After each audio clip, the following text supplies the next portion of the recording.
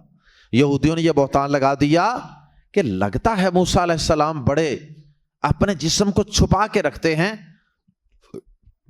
لگتا ہے کہ موسیٰ علیہ السلام کے جسم پر کوئی نقش ہے، یا تو موسیٰ علیہ السلام کے جسم پر برس کے نشان ہیں، پھل بیری وغیرہ کے نشان ہیں، اور یا موسیٰ علیہ السلام کے جو ٹیسٹیز ہیں وہ پھولے ہوئے ہیں، ان کے اندر کوئی فالٹ ہے، اور یا پھر کوئی اور عیب ہے آپ کے جسم کے اندر، آپ کی باڈی میں۔ موسیٰ علیہ السلام بڑے خوبصورت، جسم بڑا خوبصورت تھا، جوان تھے ماشاءاللہ۔ اللہ پاک نے اپنے جلیل القدر پیغمبر کے اوپر لگنے والے اس الزام اور عیب کو آپ سے دور کرنے کا فیصلہ فرمایا کہ اس عیب کو دور کرنا، اللہ پاک نے ایک معجزہ ظاہر کرنے کا فیصلہ فرمایا۔ صحیح بخاری میں حدیث ہے، موسیٰ علیہ السلام کہیں تنہا تھے، کوئی چشمہ کوئی ایسی جگہ ہوگی، بالکل تنہا تھے، انہوں نے کپڑے اتارے اور نہانا شروع کر دیا کہ چلو یہاں تو کوئی بندہ بشر ہی نہیں، دور دور تک کپڑے اتارے اور قریب ایک پتھر کے اوپر رکھے اور نہانا شروع کر دیا، اپنی لاٹھی بھی پاس رکھی۔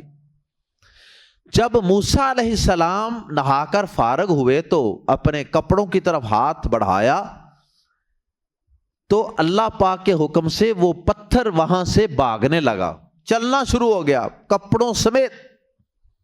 موسیٰ علیہ السلام نے اپنی لاٹھی پکڑی اور اس پتھر کے پیچھے پیچھے اپنے کپڑوں کو پکڑنے کے لیے، حتیٰ کہ موسیٰ علیہ السلام بھاگتے بھاگتے کپڑوں کو پکڑنے کے لیے بھاگتے بھاگتے ایک ایسی جگہ پر پہنچ گئے جہاں پر بنی اسرائیل کے یہودیوں کے کچھ لوگ تھے۔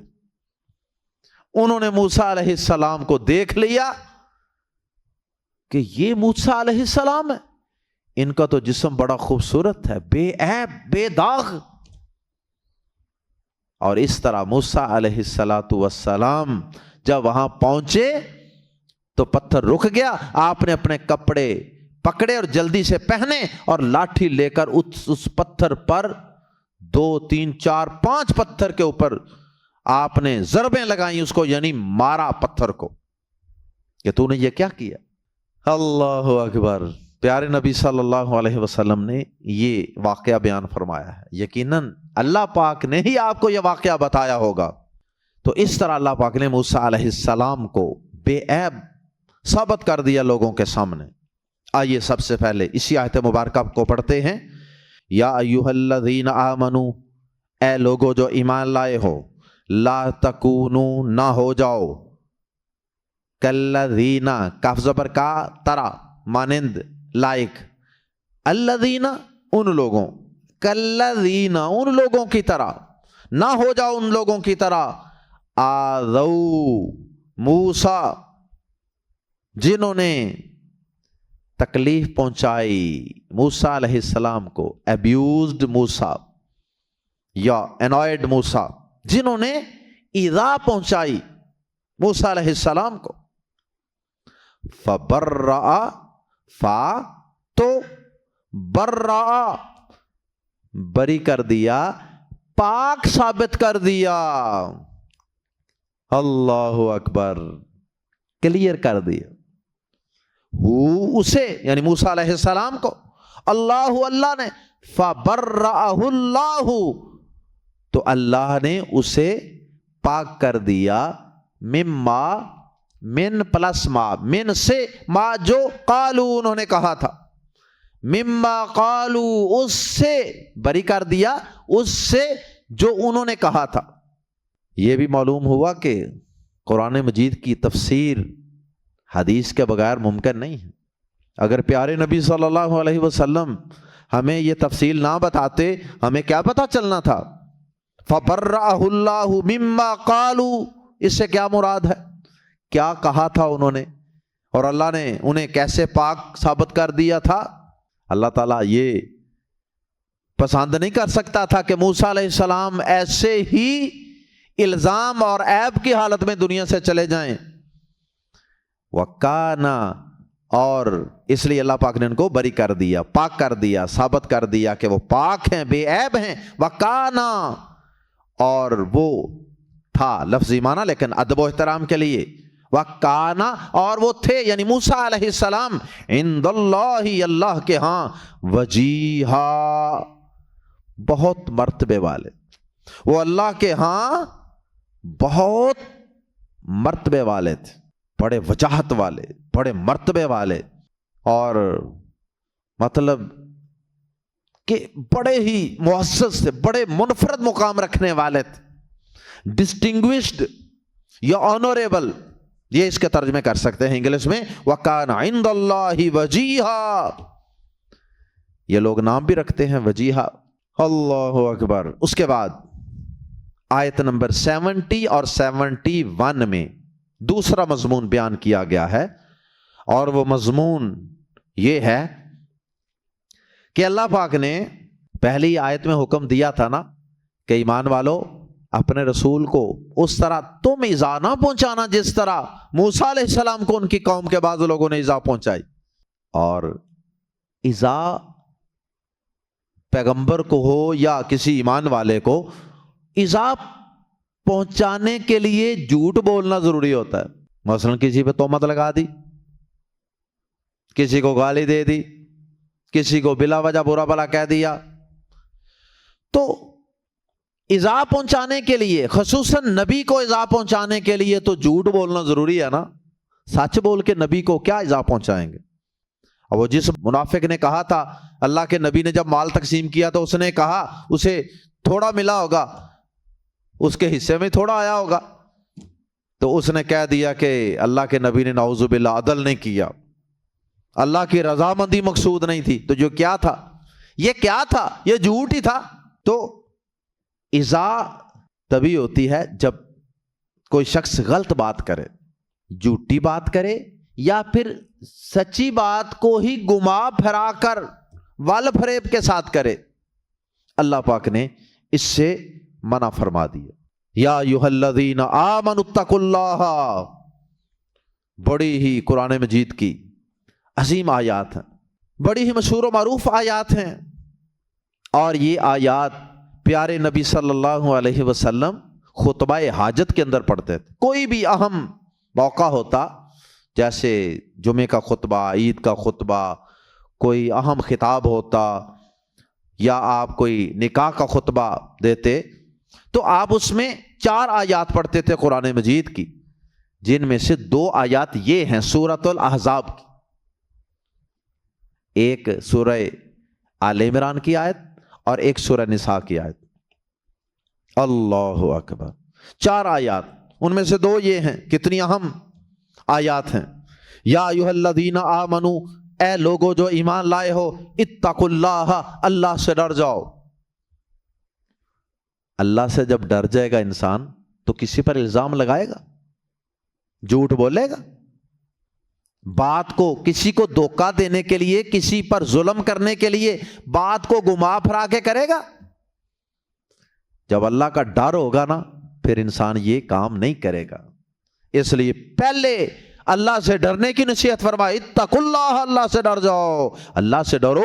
وقولوا قولا سدیدا، اور کہو، قولو جمع ہے قل کی، قل هو اللہ احد ہے جیسے، اس کی جمع ہے قولو، اور کہو قولا بات، سدیدا سیدھی، سدیدا سیدھی بات.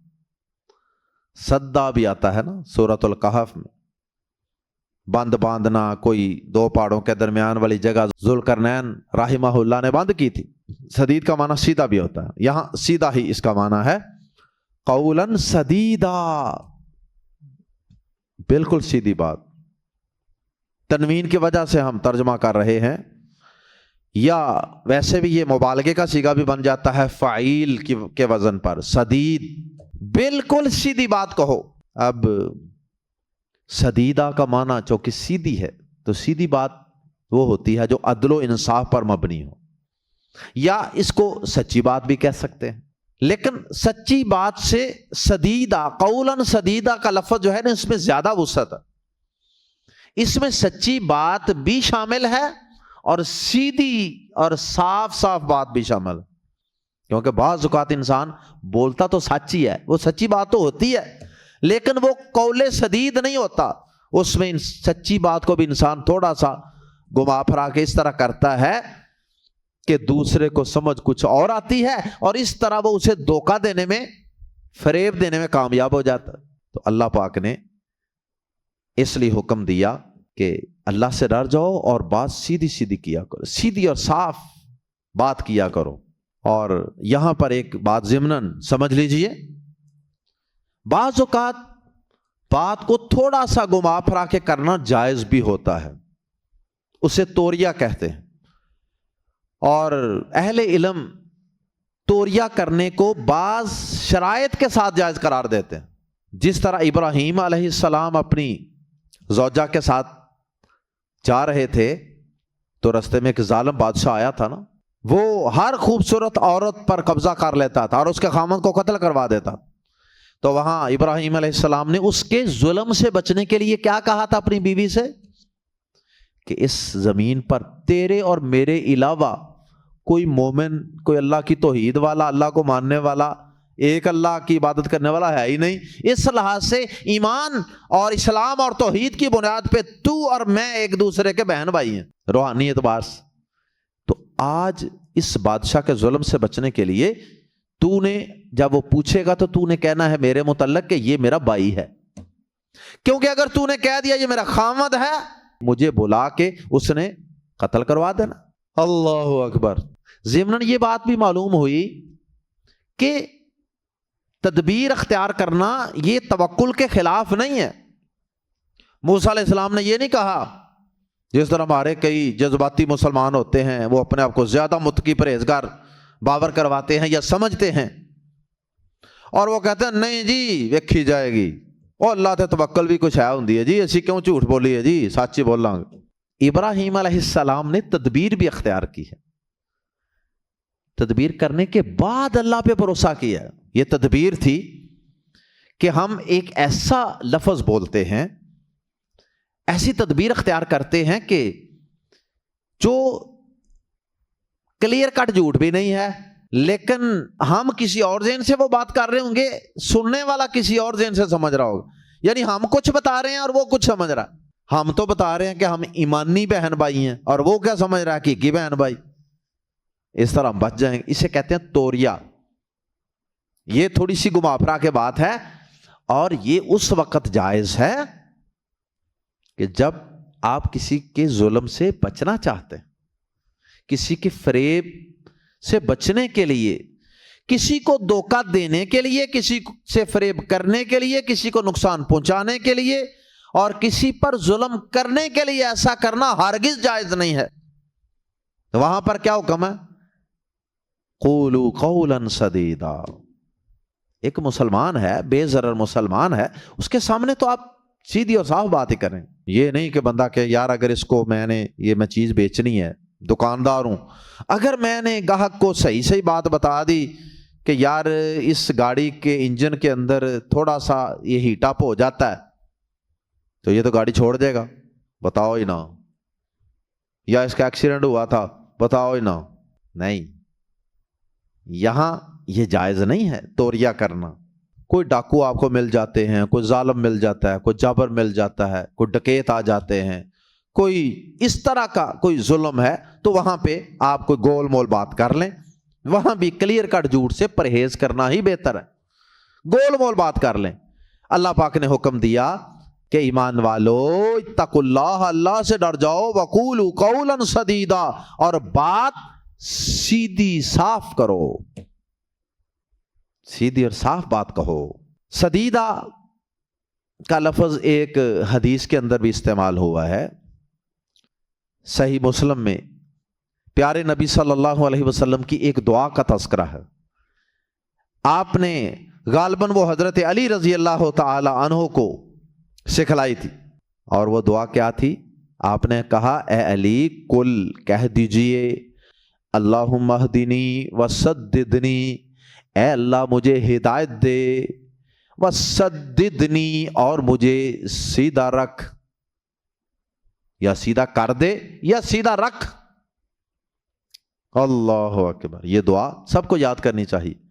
دو الفاظ بڑے شاندار الفاظ کہ اللہ مجھے اخلاق، میرا کردار، میرا عقیدہ، میری ہر چیز کو سیدھا رکھنا، میں بھی سیدھا رہوں، اور جس رستے پہ مجھے تو چلائے وہ رستہ بھی سیدھا ہو، یعنی مجھے سیدھا کر کے سیدھے رستے پہ چلا دے۔ آگے اللہ پاک نے سیدھی اور صاف صاف بات کرنے کی فضیلت بیان فرمائی، اس کے فوائد بیان فرمائے ہیں، کیونکہ عام طور پہ انسان بات کو گما پھرا کے، خصوصاً کاروبار کے اندر، رشتوں کے اندر بڑے لوگ گما پھرا کے وال فریب دیتے ہیں، اور مقصد کیا ہوتا ہے اور سوچ کیا ہوتی ہے کہ اگر سیدھی سیدھی بات بتائی نا ڈیل ختم ہو جائے گی، اگر سیدھی سیدھی بات کی نا رشتہ توڑ نہیں چڑھنا، اس لیے وہ اس طرح کی باتیں کرتے ہیں، جھوٹ والی، فریب والی، گما پھرا کے کرنے والی۔ اللہ پاک نے آگے فوائد بیان فرمائے ہیں، دو بڑے فائدے، زبردست فوائد سیدھی سیدھی بات کرنے کے، سچ بولنے کے۔ فرمایا یصلح لکم، یصلح اصلاح فرما دے گا، وہ اصلاح فرما دے گا، یعنی اللہ پاک لکم تمہارے لیے، اعمالکم تمہارے اعمال کی، وہ تمہارے لیے تمہارے اعمال کی اصلاح فرما دے گا، یعنی وہ تمہارے لیے تمہارے اعمال درست کر دے گا، معاملات اعمال سارے سیدھے ہو جائیں گے۔ یہ سچ کی برکت ہوگی، اس لیے کہ جو لوگ ہوشیاریاں چلاکیاں کرتے ہیں نا، مکاریاں، سچی بات ہے کہ لوگوں کو پتہ چل جاتا، اور لوگوں کو جب پتہ چلتا ہے نا کہ یہ بندہ جھوٹ بول رہا تھا، اس نے ہمارے ساتھ ہوشیاری کی ہے، چلاکی کی ہے، یہ چیزیں جب ایکسپوز ہو جاتی ہیں نا، تو پھر دوسرا بندہ جس کے ساتھ آپ ہوشیاری چلاکی کرتے ہیں اور ول فریب کر کے بات کرتے ہیں نا، ول فریب ڈال کے، اس بندے کے اندر پھر ریئیکشن پیدا ہوتا ہے، رد عمل، وہ بڑکتا ہے، اور پھر اس کے دل میں اس کے متعلق بدگمانی پیدا ہو جاتی ہے، یار چھوڑو، میں نے اسے چیز لینی نہیں ہے، یہ بندہ ہی جھوٹا ہے، یہ تو 2 نمبر بندہ، یہ تو فراڈی ہے۔ اس طرح آپ کے معاملات اور بگڑتے ہیں۔ جھوٹ تو بولا تھا، کس لیے؟ معاملہ درست ہو جائیں گے، لیکن الٹا نقصان ہوا، معاملات مزید بگڑتے چلے جاتے ہیں اور سیدھے نہیں ہوتے۔ اور اگر کسی شخص کو پتا چلے نا یار یہ بندہ بڑا صاف گو ہے، بڑی سیدھی سیدھی بات کرتا ہے یار، تو سچی بات ہے کہ چیز میں تھوڑا بہت نقص بھی ہوگا نا، بندہ کہتا ہے یار یہ بندہ بڑا کھرا ہے، یہ بندہ بڑا صاف گو ہے، اس نے دیکھو یار خود ہی بتا دیا کہ یار میری گاڑی کے اندر، میری سواری کے اندر، یا میری کسی مشین کے اندر، یا جو بھی چیز ہے اس کے متعلق یار اس نے خود بتا دیا، اس کا مطلب ہے کہ یہ بندہ بڑا دیانتدار ہے یار، ایک ٹرسٹ ڈیولپ ہوتا ہے، اعتماد بڑھتا ہے، اور اس طرح معاملات درست اور بہتر ہوتے چلے جاتے ہیں۔ اللہ اکبر۔ فرمایا یصلح لکم اعمالکم، وہ تمہارے لیے تمہارے اعمال درست کر دے گا، ویغفر لکم، اور وہ معاف کر دے گا، لکم تمہارے لیے، وہ بخش دے گا تمہارے لیے، ذنوبکم تمہارے گناہوں کو، اور تمہارے لیے تمہارے گناہ بخش دے گا۔ کوئی کمیاں کوتاہیاں جو انسان سے ہو جاتی ہیں نا، وہ بھی اس بندے کے صاف گو ہونے کی وجہ سے اللہ تعالیٰ وہ چھوٹی موٹی غلطیاں کوتاہیاں اور گناہ بھی بخش دیں گے، معاف کر دیں گے۔ صاف گو بندہ، سادہ بندہ، سیدھا سیدھا بندہ، وہ اللہ کو بھی پسند، بندے بھی پسند کرتے ہیں، اور اللہ بھی پسند کرتا ہے، پھر اللہ تعالیٰ بھی معاف کر دیتا، بندے بھی درگزر کر دیتے ہیں ایسے بندے کی چیز میں کوئی کمی کوتاہی ہو، اور اللہ تعالیٰ بھی اس بندے کے گناہوں کو معاف فرما دیتے ہیں۔ واہ کیا بات، کیا اللہ تعالیٰ کا انعام ہے دنیا کے اندر ہی، کہ تیرے بگڑے ہوئے معاملات بھی میں درست کر دوں گا، تیرے گناہوں پر بھی معافی کا قلم پھیر دوں گا۔ کتنی بڑی فضیلت ہے۔ اور آگے اللہ اور اس کے رسول صلی اللہ علیہ وسلم کی مطلقاً اطاعت کرنے کی بہت بڑی فضیلت بیان فرمائی۔ یہ بھی اللہ اور اس کے رسول کی اطاعت ہی ہے نا، قولوا قولا سدیدا۔ تو اب آگے جنرل بات کر دی کہ اس کے علاوہ بھی زندگی کے جملہ امور میں، عبادات میں، معاملات میں، شکل، صورت، حجامت، لباس، غمی، خوشی، لین دین، اخلاقیات، کردار، ہر چیز کے اندر وَمَن يُطِعِ اللَّهَ، اور جو اطاعت کرے، فرما برداری کرے اللہ کی، وَرَسُولَهُ، اور اس کے رسول کی، فقد، تو یقیناً، فازا، اس نے کامیابی پالی، کامیابی حاصل کر لی، فوزاً عظیما، بہت بڑی کامیابی۔ اللہ اور اس کے رسول کی جس نے بات مان لی، ان کی فرما برداری کر لی، اس نے کوئی چھوٹی کامیابی نہیں، عظیم کامیابی حاصل کر لی۔ اللہ اکبر۔ عظیم کامیابی کیوں؟ اس لیے کہ اس کائنات میں سب سے بڑی کامیابی جہنم سے بچنا اور جنت میں داخل ہو جانا ہے۔ تو جس نے اللہ اور اس کے رسول کی اطاعت کر لی، اللہ پاک اسے جنتوں میں داخل کریں گے۔ قرآن مجید میں اللہ کے وعدے ہیں، یہ اللہ اسے جنتوں میں داخل کریں گے، اور جو جنتوں میں داخل ہو گیا اس سے بڑا کوئی کامیاب شخص اس کائنات میں ہے ہی نہیں۔ ویسے تو یہ آیات زبان یاد کر لیجئے، لیکن اندر سے اہم جو قطعات ہوتے ہیں نا، اللہ کی قسم انہیں یاد کیا کریں اور انہیں سنایا کریں جگہ جگہ۔ چھوٹا سا جملہ ایک آپ کا پورا درس بن جاتا ہے 5 منٹ کا۔ اور ان چھوٹے چھوٹے قطعات کو اپنے گھروں میں، اپنے اداروں میں لکھ کر لگائیں ترجمے سمیت، تاکہ چلتے پھرتے بچے، چھوٹے بڑے، وہ ان جملوں کو پڑھ کے تو ان سے اثر لیں اور ان پر عمل کریں۔ اور آخری 2 آیات میں اللہ رب العزت نے ایک بہت بڑی خبر دی ہے، اور وہ خبر کیا ہے؟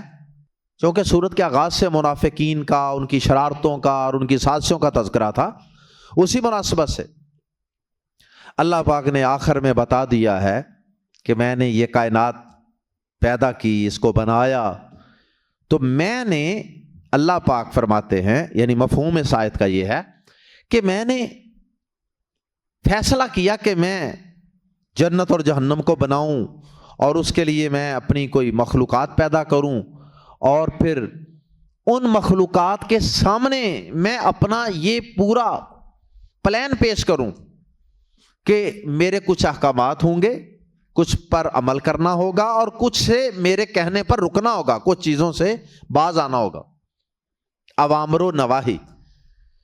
تو جو میری اطاعت و فرما برداری کرے گا اس کو میں بہت بڑا ثواب اور جنت عطا کروں، اور جو میری نافرمانی کرے گا اسے بہت بڑا عذاب اور جہنم عطا کروں، اور میں تمہیں اس میں اختیار دوں گا، چاہے تو میری بات مان لو جنت لے جاؤ، چاہے تو میری نافرمانی کرو جہنم میں چلے جاؤ۔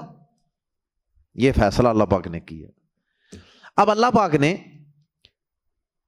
یہ اپنا پلان زمین کے اوپر پیش کیا، آسمانوں پر پیش کیا، بڑی بڑی مخلوقات، پہاڑوں پر بڑی بڑی مخلوقات پر پیش کیا، اور انہیں کہا کہ یہ میرا ایک پلان ہے، تو اگر تم میرے اس پلان کے مطابق میرے امتحان میں کامیاب ہو گئے، بہت بڑا ثواب اور بدلہ ملے، اور اگر نہ مانی بات تو پھر بہت بڑا نقصان بھی ہوگا۔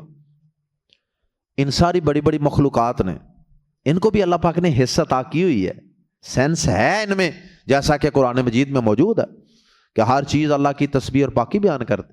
بہرحال اللہ پاک نے ان کے سامنے یہ اپنا پلان پیش کیا، انہوں نے معذرت کر لی، یا اللہ ہم کمزور ہیں، یہ ہے تو اس میں فائدہ تو بہت بڑا ہو سکتا ہے جنت، لیکن ہمیں ڈر لگتا ہے کہ کہیں ہم سے اس امتحان میں پورا ہی نہ اترا جائے، کامیابی نہ ہو سکے تو لینے کے الٹا دینے نہ پڑ جائیں، رزق ہے۔ اللہ پاک نے پھر یہی پلان انسانوں کے سامنے پیش کیا، اور معلوم ہوتا ہے کہ جنوں کے سامنے بھی پیش کیا ہوگا، کیونکہ یہ دونوں مخلوقات مکلف ہیں، ذمہ دار قرار دی گئی ہیں۔ ان سے حساب ہونا ہے.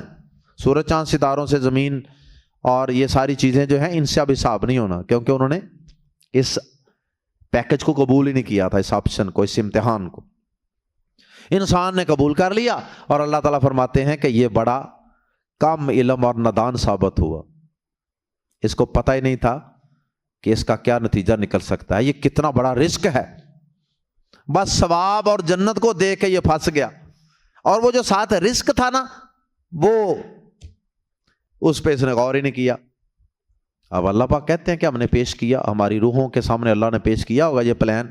ہمیں اگر یاد نہیں یا بھول گئے ہیں تو اللہ بہتر جانتا ہے, لیکن اللہ کی بات سچی ہے بہرحال. اور اس کے بعد پھر اللہ پاک نے آخری آیت میں بتا دیے وہی دو انجام, اینڈ, جنت اور جہنم. آئیے قرآن مجید کے الفاظ میں پڑھتے ہیں آخری دو آیات. انا, بے شک ہم نے, عرضنا, ہم نے پیش کیا, عرض کرنا, پیش کرنا. انا عرضنا, بے شک ہم نے پیش کیا, ہم نے آفر کیا, الامانتا, امانت کو. امانت کا لفظ بڑا وسیع لفظ ہے قرآن و حدیث میں, اور اس کا جو سب سے کمپریہنسو اور جامع قسم کا اس کا مفہوم ہے وہ اللہ کی شریعت ہے, احکام و فرائض, وہی حلال و حرام, اوامر و نواہی, وہی دین, شرعی احکامات. جیسا کہ عبداللہ بن عباس رضی اللہ تعالیٰ عنہ نے بھی اس کا یہی مفہوم بیان فرمایا ہے, الامانۃ الفرائض, کہ امانت سے مراد فرائض ہے. یہاں اللہ تعالیٰ فرماتے ہیں انا عرضنا, بے شک ہم نے آفر کیا, پیشکش کی, الامانۃ, امانت کی, شریعت کی. اللہ اکبر. اس کے انگلش میں ترجمے کئی طریقے سے کیے جاتے ہیں, آنیسٹی, ٹرسٹ, مورل ریسپانسبلٹی, یہ ساری چیزیں. کس پر پیش کی ہم نے؟ السماواتی, آسمانوں کے سامنے, آسمانوں پر, والارضی, اور زمین کے سامنے, والجبالی, اور پہاڑوں کے سامنے. زمین کے اندر پہاڑ بھی آ جاتے ہیں لیکن بطور خاص ان کا الگ ذکر کر دیا, بڑی مخلوق ہے وہ بھی.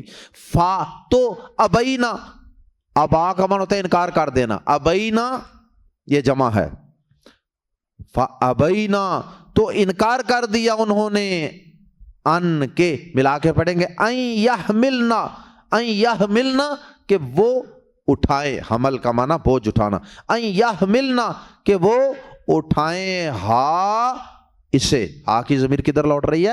الامانہ کی طرف. واشفقنا, انہوں نے انکار کر دیا, انکار وہ نافرمانی کے سینس میں نہیں, اللہ پاک نے انہیں آپشن دیا تھا کہ چاہو تو قبول کر لو, چاہو تو نہ کرو. انہوں نے معذرت کر لی. انکار سے مراد یہاں یہ ہے.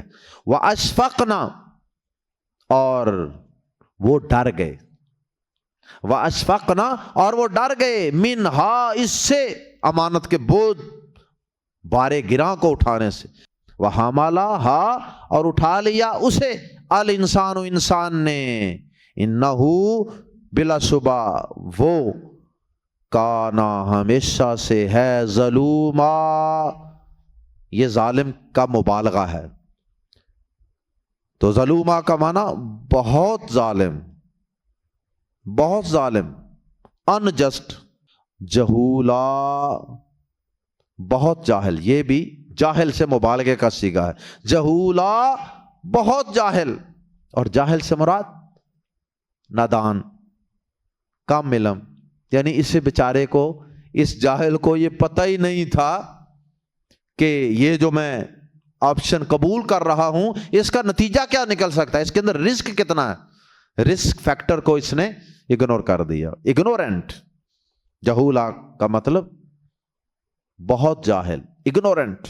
اور آخری آیت مبارکہ میں اللہ پاک نے جو امانت کی ذمہ داری کو انسان نے اٹھایا اس کا نتیجہ بیان کر دیا کہ اس اٹھانے کے بعد اب انسانوں کے دو رستے بن گئے ہیں. یہ اللہ پاک نے بوجھ اس لیے انسانوں پر ڈالا تھا تاکہ اس کے نتیجے میں اللہ جنت اور جہنم عطا کرے, لی تاکہ یعذب اللہ, اللہ عذاب دے، سزا دے المنافقینا، منافق مردوں کو، والمنافقاتی اور منافق عورتوں کو، والمشرکینا والمشرکات اور مشرک مردوں اور مشرک عورتوں کو. جو شرک کریں گے، جو منافق ہوں گے، 2 نمبر ہوں گے، اللہ تعالیٰ انہیں سزا دے گا. اور اس کے برعکس جو توحید والے ہوں گے، جو اخلاص والے ہوں گے، بے شک کچھ کمیاں کوتاہیاں بھی ہو جائیں، وَيَتُوبَ اللَّهُ اور اللہ توبہ قبول کرے گا یا مہربانی فرمائے گا. اللہ بھی اس کا ترجمہ ہو سکتا ہے. وَيَتُوبَ اللَّهُ اور مہربانی فرمائے گا اللہ، اور توبہ قبول کرے گا اللہ علی المؤمنین والمؤمنات، ایمان والے مردوں اور ایمان والی عورتوں کی توبہ قبول کرے گا. سے مراد جب توبہ قبول ہو گئی تو جنت، گناہوں سے پاک ہو گیا تو جنت لازمی، جنت میں داخلہ. اللہم اجعلنا منہم، اللہ ہم گناہ گاروں کو بھی اپنے ایمان والے مخلص بندوں میں شامل فرما لے. وَكَانَ اللَّهُ اور ہمیشہ سے ہے اللہ غفوراً بے حد بخشنے والا، مبالغے کا صیغہ، رحیمہ نہایت رحم والا. اللہ کی یہ 2 صفات ہیں نا جن کی وجہ سے وہ اپنے مومن بندوں کو چھوٹی موٹی کمیاں کوتاہیاں ان کی ہیں بھی تو انہیں درگزر کر کے، ان پہ معافی کا قلم پھیر کے، ان پہ رحم کرتے ہوئے اللہ انہیں معاف کر دے گا، ان پہ رحم فرما کے، اور انہیں اپنی جنتوں کا وارث بنا دے گا. اللہ تعالی ہم سب کو اپنی جنت کے حصول کی کوشش کرنے کی توفیق عطا فرما دے. اللہ جو امانت کا بوجھ ہے، دین کا اور شرعی احکامات کا بوجھ اور ذمہ داری ہم نے اٹھائی تھی، اللہ ہم کمزوروں کو اس بارے گراں کو اٹھانے کی اپنے فضل سے توفیق عطا فرما دے.